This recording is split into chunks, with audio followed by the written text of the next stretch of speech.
Can chaos be dissolved by perpetrating more chaos? Is fighting fire with fire sometimes truly the only way? In this video, we will explore how the deepest healing emerges through the raw, uninhibited expression of the soul, when no barriers or boundaries are placed upon it. For the unabashed and the blunt, this is the Ashwini experience.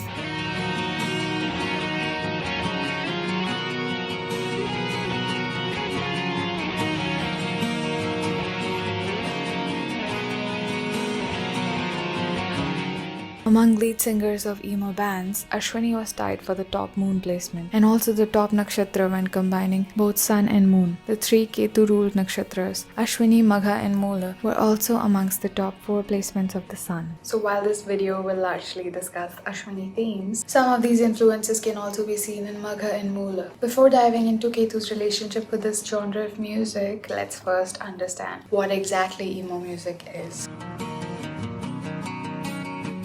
There's a significant difference between emo music and genres like hard rock or metal, with bands such as Avenged Sevenfold, Pink Floyd or Metallica. This distinction is key to understanding why Ashwini ranks as the top nakshatra in emo music but not in hard rock or metal. Hard rock centers around rebellion, deliberate defiance, and often aggressive or violent themes. Emo music, on the other hand, as the name implies, focuses on emotional expression, pain, grief, vulnerability, and passion. Even themes like being in love are portrayed through intense, raw imagery, often tinged with sorrow. Every element of the emo movement is shockingly relevant to Ashwini Nakshatra. The vocal style, the fashion, the lyrics, and the overall aesthetic. But first, let's focus on the core message and essence of the movement. The emo movement is a relatively modern phenomenon that reached the height of its popularity from the 1990s through the mid-2010s. While many of the older bands remain relevant today, few newer emo bands have achieved the same level of fame as those that emerged during that era. The themes in emo music often centered around the experience of being bullied or marginalized. Though technically for all ages, it especially resonated with teenagers who felt alienated from society. Those who were judged, harassed, or mistreated by peers at school or even by parents at home for being different and not fitting into societal norms. In fact, it's often hard to tell whether these teenagers were harassed for not fitting in or if they stopped trying to fit in because they were harassed. This movement also included distinct visual elements: spiky bangs, side-swept hair, pale makeup that was sometimes completely white, dark eyeliner, lots of piercings, tattoos, black skinny jeans, and black clothing in general. These stylistic choices further set these teenagers apart from mainstream society. And these visual markers were not only there for aesthetic purposes, but also crucial to understanding Ashwini, as we'll explore later in part 2.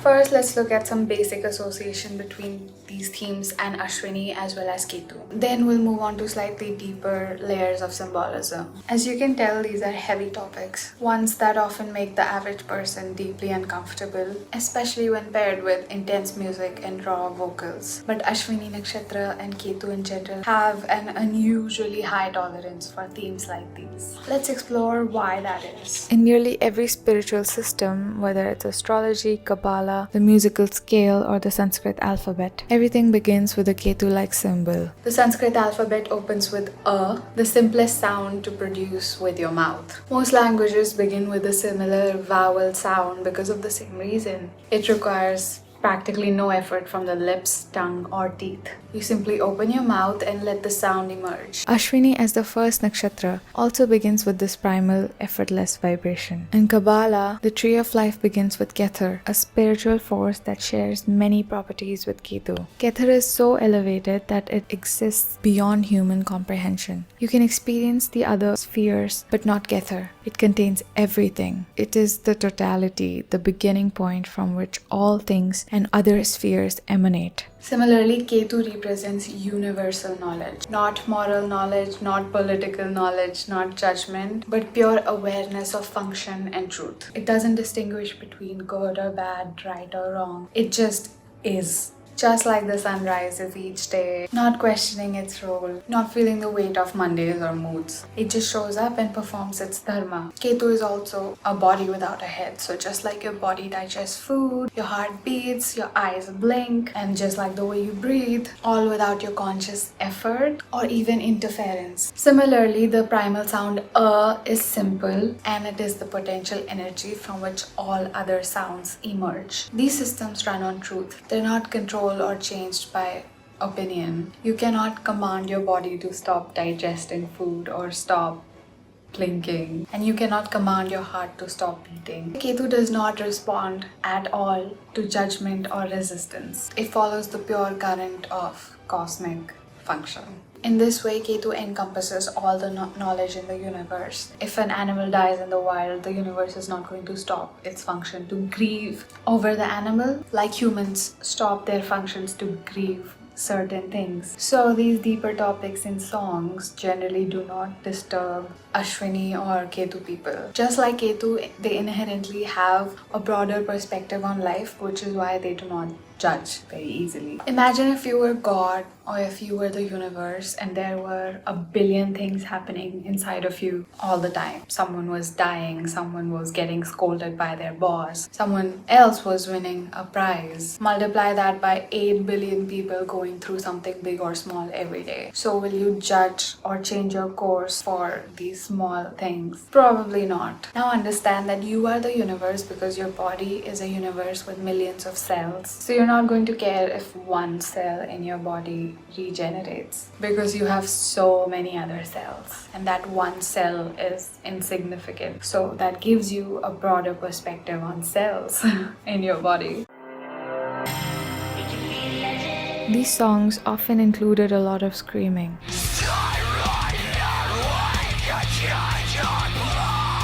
The way they were sung was rough and unpolished, not traditionally melodic.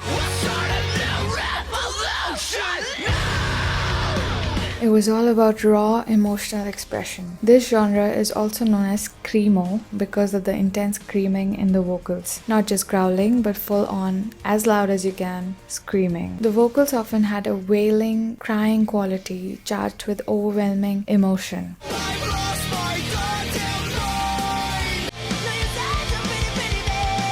There can be songs with beautiful poetic lyrics but sung in a softer, less piercing way, and those don't quite fall under the same category. I've heard there was a secret chord. Likewise, there's music with rock instrumentation but without deeper emotional content.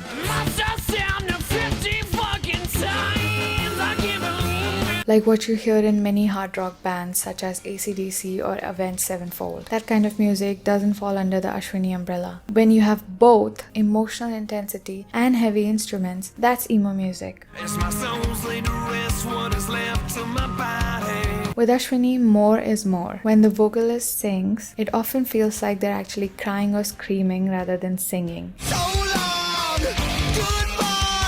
When darkness turns to light. You can feel the agony as if the singer is in the midst of an emotional breakdown through the raw style of delivery.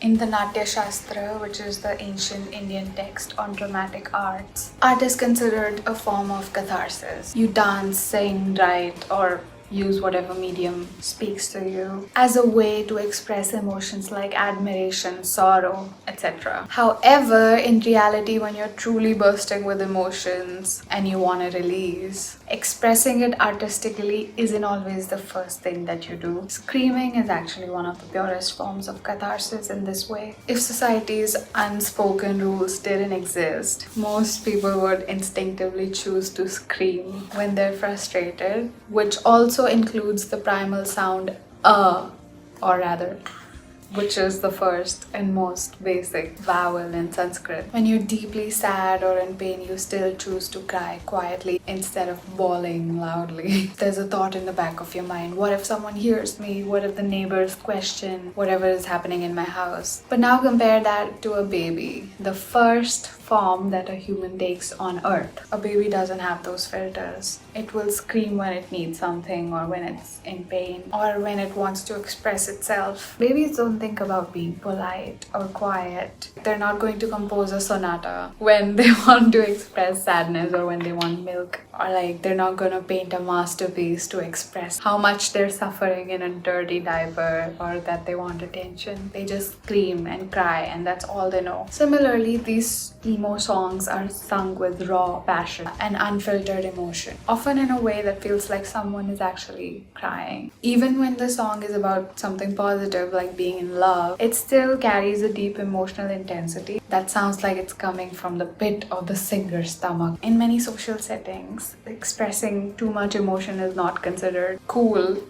or classy, and people are often mocked and dismissed for being too emotional or sensitive. But emo music during that time created a safe space for essentially disturbed people. This was a space where guttural, overwhelming emotions could be expressed freely and without judgment. In the moment when you're experiencing catharsis, you may doubt whether it's truly healing you. It may just feel like a waste of time, like what is sharing my emotions going to fix, or what is crying going to fix? But in the long run, you'll notice the difference. You'll see that unprocessed pain doesn't just go away, it multiplies during your lifetime and can even manifest as chronic illness or physical pain, diseases like diabetes, if left unresolved. Writer John Green with Magha Sun and potentially Mula Moon wrote, "Pain demands to be felt." Ashwini's bases above is creatures to be healed, and bases below is healing therapies. And for those who are so down in the dumps that they don't have any energy to do anything to help themselves, screaming can serve as the most basic form of healing. Primal scream therapy is a real practice that originated in parts of Southeast Asia, especially China, where you literally just scream. It has been shown to reduce stress and anxiety, mostly because of the catharsis it provides. The deities of Ashwini are the Ashwins, also known as the Ashwin Kumars, the celestial physicians. In the Rig Veda, they are portrayed as divine twin horsemen, riding a chariot drawn by tireless horses, never weary in their mission to heal humanity. As guardian deities, they protect and intervene in times of need, often coming to the rescue of mortals.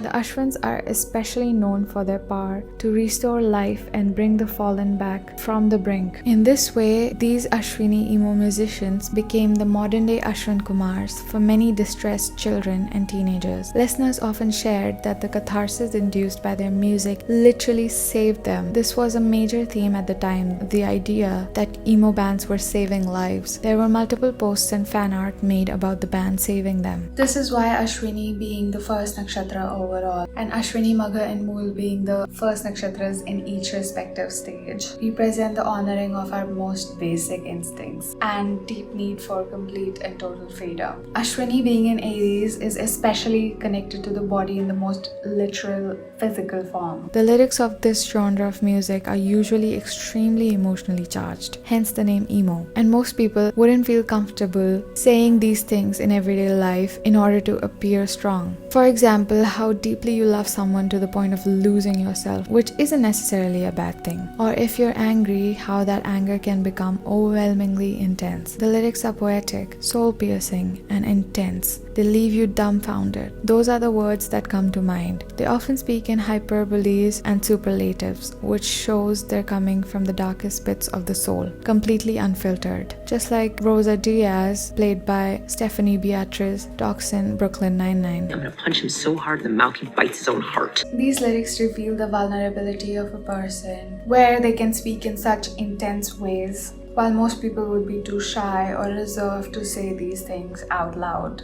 In reality, even if they feel them just as deeply. Even anger is an intense emotion, but we often hold it back especially if we want to maintain a friendship, because if we say too much, we risk ruining the relationship in the future. But the non-judgmental nature of Ashwini allows them to express these feelings freely, just for the sake of expression. It paints a distinctly vivid imagery that forces you to feel what the other person is feeling, and it's jarring. For example, they might use the word drag instead of pull, or use a phrase like tear me open to express something as tender as make me feel safe with you. In fact, the word drag is a common choice in many of these songs, used in place of something softer like grab my hand and take me somewhere. It adds weight, drama, and emotional violence to something otherwise tender. The word drag carries a very specific emotional weight. Unlike words like pull or lead, drag implies the movement of a heavy, passive, and inanimate object, something that doesn't resist because it lacks agency. It suggests that the object is not walking beside you or even being guided, it's being hauled across the ground, dead weight. In this lyrical context, the person singing is surrendering so completely to their emotions or to the one they love that they become this heavy, inanimate object. Their love, their longing is so overwhelming that it robs them of will. So all that's left is their weight, like vulnerability and inertia. They're not just being taken somewhere, they're being pulled through, just unable and unwilling to resist. In this way, Ketu's ideologies teach us not to just sit in sadness or emotional vulnerability, but to recognize that deep healing often emerges within it. One might assume that these songs are simply glorifying sadness, but in truth, fully sinking into that emotion and facing it head on is the most powerful thing you can do in that moment. In fact, many transformative practices like deep meditation, past life regression, hypnotherapy, death meditation, memory work, or sound healing begin by asking you to lie down and completely relaxing your body. From there, you're taken into your subconscious and shown not only what you consciously knew but also the hidden patterns within your psyche. It is one of the most potent ways to access the subconscious and release your mental blockages, childhood trauma, generational imprints, and more. On a more surface level, it also reflects how people are often afraid to fully sink into their emotions, or they just don't have the time to do so, because in today's world, in the modern world, we constantly feel like we're in a rush to compete, to earn, to survive. The classic Rahu-like illusion of scarcity, especially amplified in a fast-paced city life. We're terrified to stop even for a brief moment because we don't want to be seen as weak or slow or we don't want to fall behind. So we keep functioning somehow, but from a place of repression, restlessness, and anxiety. Ketu, on the other hand, asks us to do the exact opposite, to become completely passive, to freeze in place wherever you are, so if someone has to move you, they have to drag you, to bring life to a full stop and allow yourselves the privilege of truly resting. Unapologetic, full-body presence in the moment. Because when you fully rest, not just like lying down while your mind spirals somewhere else, but letting all parts of you rest, including the mind, that is when clarity can truly emerge.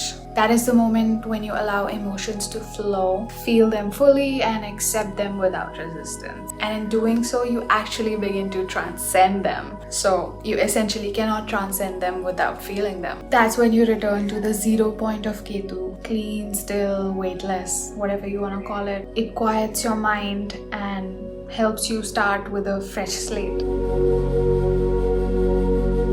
In India, we don't really have an emo culture because we don't need an emo culture because we kind of already have one. Our Bollywood songs are deeply emotional in itself. Very dramatic, very exaggerated emotions. And many of them, if translated to English, would closely resemble the lyrics of emo songs.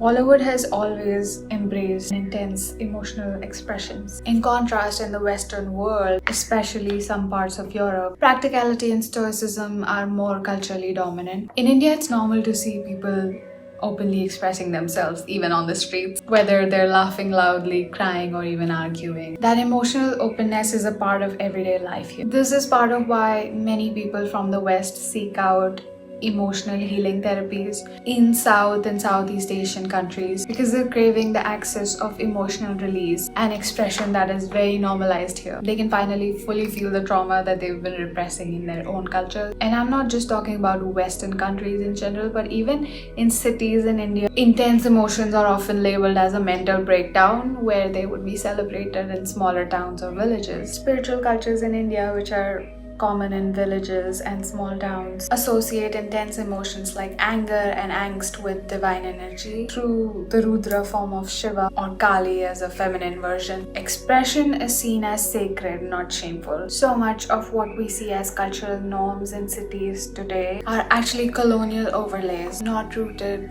in the original essence of our traditions. Even when you compare rural and urban areas within India, suicide rates tend to be higher in cities. This is often due to the pressure to always appear put together, perfect and sophisticated, with far less tolerance of emotional expression in the fast-paced, high-pressure environment of urban life. If you compare languages, there's a clear difference between how Indian languages are pronounced compared to English, especially for native English speakers. Take the sound duh, for example. In English, if you want to say D, it's a soft duh, barely touching the throat. But in Sanskrit, the duh sound is much deeper, resonating from the throat and chest, like a much more grounded duh. Sanskrit is more resonant with the depth and more sound and structure. English, on the other hand, is more fluid and adaptable, with a softer, lighter tone. Each language carries its own energetic texture, and Sanskrit in particular was designed to echo through the body and subtle layers of consciousness, which is why it is considered a divine language.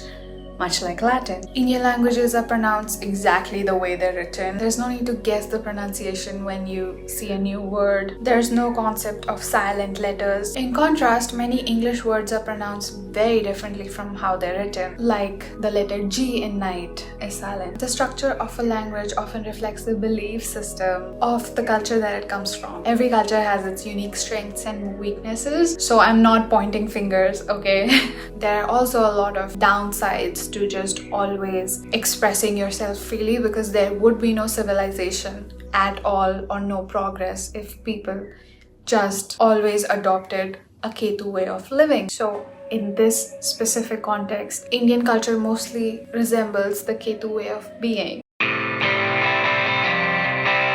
Let's discuss this phenomenon in the context of Mangal Dosha and why fierce music is exactly what counteracts your own intense emotions. Mangal Dosha is said to occur when Mars occupies certain houses in the birth chart, and the person having it is called a Manglik. In India, we've all heard that Mangliks should only marry Mangliks, and many Orthodox families follow this blindly. But let's take a moment to understand what it actually means. When a person is Manglik, especially the most potent kind, they tend to be highly explosive in terms of energy. This doesn't just mean explosive anger, but any emotion in general. This is very similar to how emo music expresses raw emotions in a passionate and explosive way. This type of person usually doesn't respect or have the patience for someone who lacks the same kind of passion. They thrive on intensity and want to feel things deeply. So they get along best with people who are just as boisterous, bold, and explosive as them. This doesn't necessarily mean that the other person has to be Manglik, because we've seen the same kind of energy also come through with Ashwini Nakshatra even when the person is not Manglik. So people can carry this sort of fiery energy with other fiery astrological placements or other personal reasons. So just as deeper emotional distress can be healed through screaming, or people find this kind of music even calming because it matches the intensity of the pain. Similarly, a person with hyper-Martian energy often feels understood only when they meet a person who is just as emotionally invested and passionate as them. Just like emo music can intimidate people who don't resonate with that subculture, Manglik intensity can also disturb people who don't operate on the same fiery intensity. This is similar to the expression of Mars in the Ashwini part of Aries. It's the side that is associated with armies and soldiers. Because if every person in the army isn't equally a team player and isn't equally passionate, things can go horribly wrong. The strength lies in everyone maintaining the same level of headstrong drive, moving together towards a common goal. If even one person begins to lose their fire, the whole unit weakens. This is also the essence behind how emo music gives troubled kids a sense of safety by creating a space where they realize they're not alone in their pain. Even the band Black Veil Brides calls their fandom an army, the BVB army.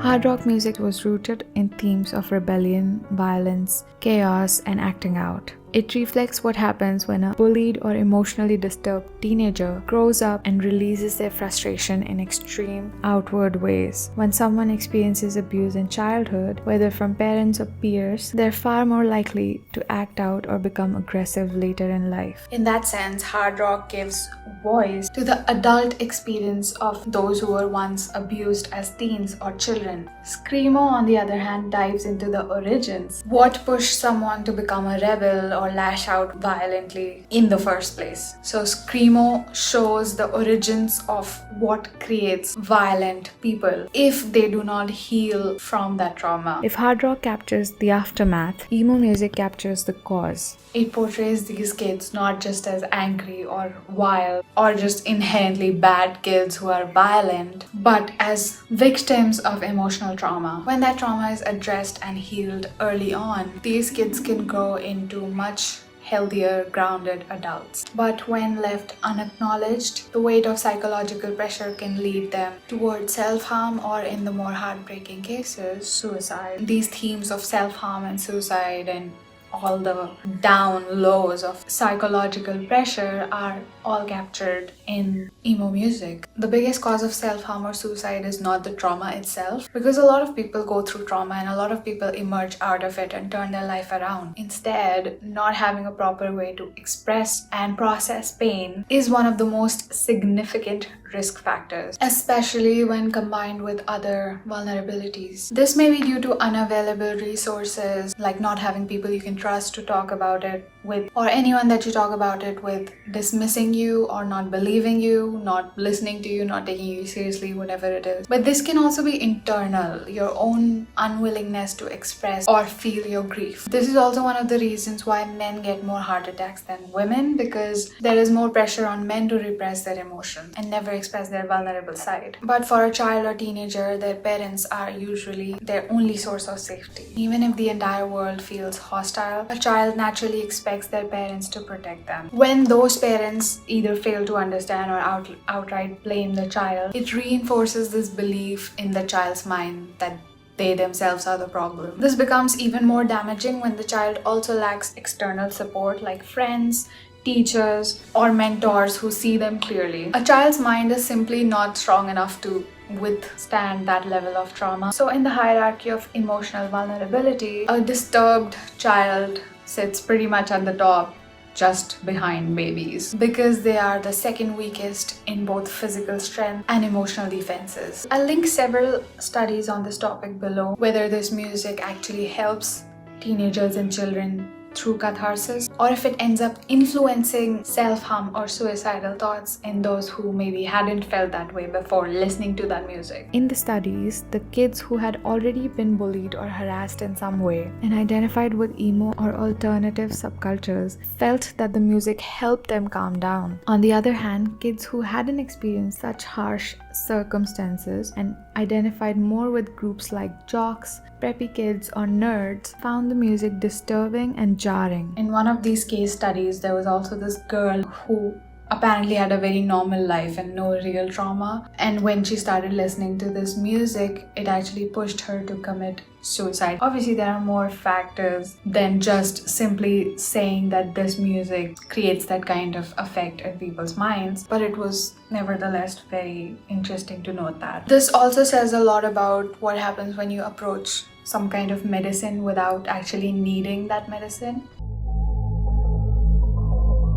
So in this reel, Mami Onami talks about how people assume that just because something comes from a plant that it can't be abused or it can't be addictive. There's plant medicine and there's plant medication. Are you sick? Are you sick because a medicine is something that you take when you're sick, and a medication is something that you take every single day to prevent being sick. When you take a medication, it builds up a tolerance so that you're not actually getting the effects of real medicine when you actually need it. How will you know when you're better, and how long are you planning on taking your medication for? Just because it grows out of the ground doesn't mean that you should smoke it every single day. So that is the dark side of your mind influencing you to create a sort of made-up disease or victimhood when you're not actually suffering. We need to understand that Ketu is deeply connected to plant medicine and Tantra, both of which are extreme forms of healing and expanding consciousness. Engaging with either of these paths challenges everything you believe about your identity and reality. These aren't gentle or surface level practices. They can shake you to your very core because the subconscious mind deeply influences the state of the body. If your ego isn't ready to confront the idea that maybe you're not as perfect as you believe, or that you're never fully in control of everything happening in your life, then these realizations can feel like a total collapse. When you're suddenly forced to face the gap between your projected or ideal self and your actual inner state, it can break you down. This is why your body and mind need to be strong enough to endure the intense trials and potential consequences of choosing these paths. This is also why the teachings of Tantra and the use of psychedelics has been kept a secret traditionally. They're not meant for everyone. And if you approach Tantra or plant medicine with a metaphorical child's mind, without stability, grounding, or emotional regulation, the results can be deeply destabilizing. So let's take the example of some cases of these children where they're not actually being abused, but the parent is just not allowing them to do something which is genuinely destructive for their own self, like discouraging them to spend time with friends who are genuinely a bad influence. Now, if the child doesn't exactly have the best judgment, they may begin antagonizing the parent and hating their own life because of the influence of this music. They may feel like everything is falling apart, or just like these things, plant medicine and Tantra also have these dangers. It is very easy to misunderstand Tantric teachings if you don't have the best judgment or if you don't have a good guru to guide you. And it naturally does not work out for everyone. You may even put yourself under the illusion that you have no ego or that you are superior and that people are not as evolved as you, while you make no actual impact in the material world, and that is simply a delusion. If you think you're superior but you're not making any money because you've deluded yourself into believing that money is not spiritual, then you are not as superior as you think. And you have a dualistic mindset because there is essentially nothing in this world that cannot be seen through a spiritual lens. And on the more extreme ends of the dangers, you can get sucked into cults or become a host for a parasite, etc. In Tantra, the moment you grow comfortable in a certain state of consciousness, a new layer opens, and with it, new challenges can feel draining, confusing, or even terrifying. Without preparation, this can harm both mind and body and lead to a loss of touch with reality. Ashwini too exposes the dangerous side of medicine, whether pharmaceutical or natural. Like any form of healing, plant medicine also has its shadow. It can become a form of escapism, and when overused or approached without readiness, it can turn destructive. There's nothing wrong with people who aren't ready for or just simply are not interested in these 8th house pursuits and intense experiences. These paths call to you on their own. You'll naturally feel drawn to a particular 8th house practice when the time is right, and when it is, your teacher or guide will appear to you without you needing to search for them. And that's it for part 1. Stay tuned for part 2. I hope this was informative, insightful, or helpful in some way. If you have any thoughts, let me know in the comment section below. And thank you so much for watching. Bye!